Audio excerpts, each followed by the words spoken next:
All right, practical. Let's talk of practicalities now. What are some ways that these two things are cultivated in the traditions practically? Okay, I think as I said earlier, the faith and worship is important in Islam in that it humbles us, it makes us see beyond ourselves, and because without that, our attention or capacity to love can turn into itself and become self-love and narcissism. And then it doesn't reflect to the world, it becomes selfishness. So for it to emanate, it requires that light of iman or light of faith in the heart. But if that's fulfilled, then in the case of Islam, it's done in three ways that love and compassion is moved into the creation of the human beings. The first one is forgiveness.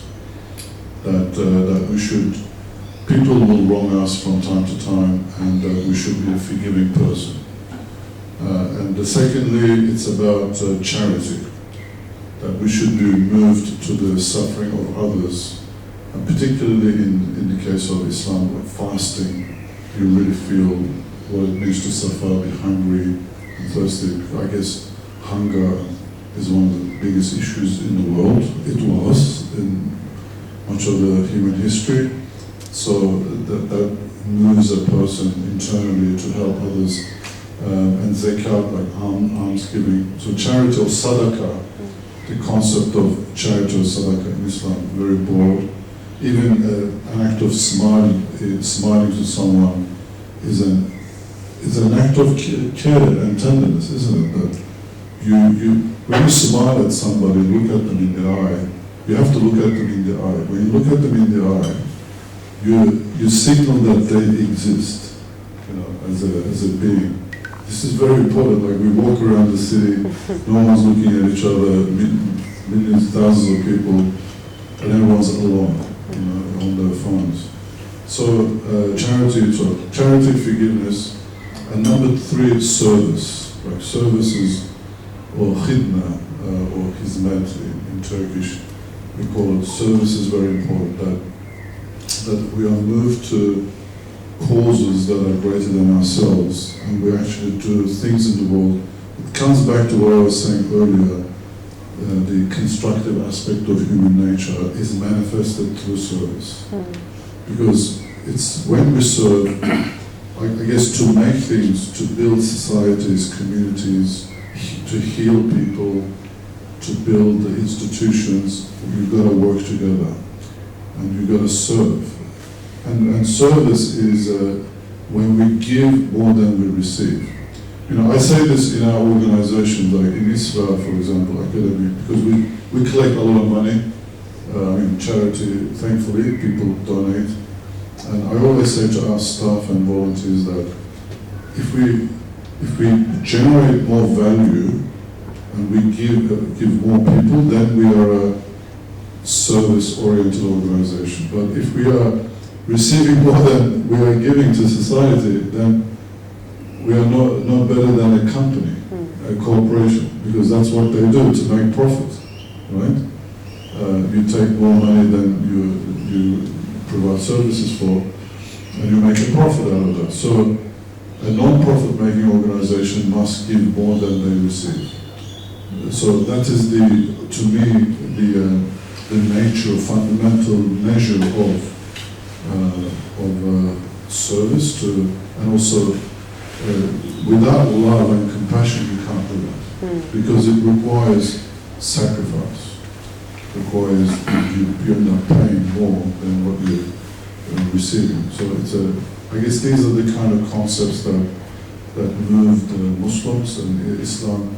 And Muslims generated this idea of endowments or foundations where charity would become public, and that you would donate money and that would provide services.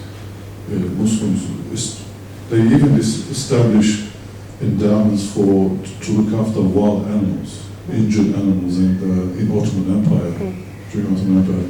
They even they had this endowment where the maids in the house, if they broke like dishes or something, so that they don't get scolded by the owners, they could go and get money to pay that back. So there was charity to keep the dignity of these maids in the homes. There was all sorts of charities. It was amazing. We don't have that anymore. That's very cool. Thank you, Scott.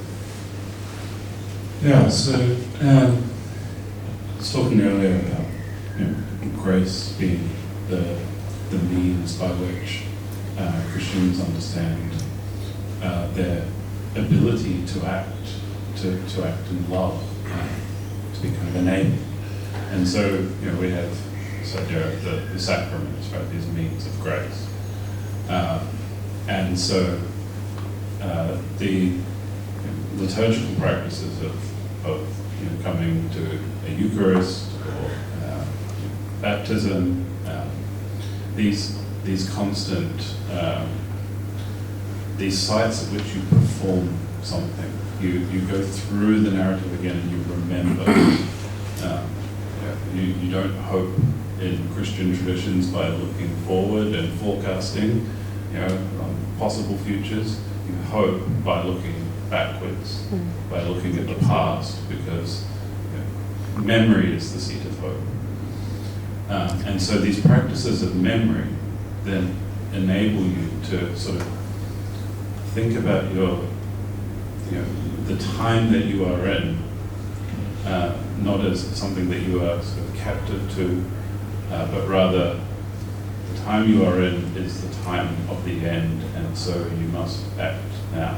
You must act now,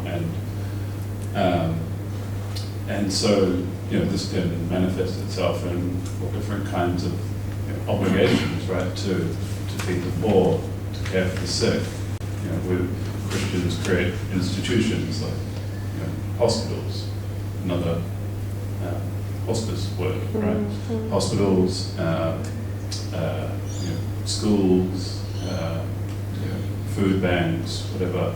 All of these things which require you to give of yourself in order to serve others, knowing that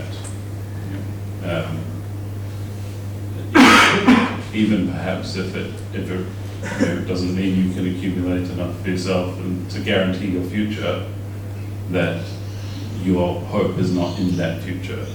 Your hope is in this memory. So you're able to sort of put yourself at risk, to not have to sort of store things up, as Jesus would say, right? Storing things up on earth, hoping that, whether the moths can get them or whatever, but rather to store things up in heaven, right? These treasures in heaven, these acts of love. Did you coin that? Memory is the seed of hope. It's very good. I like that. I don't know. Maybe you did.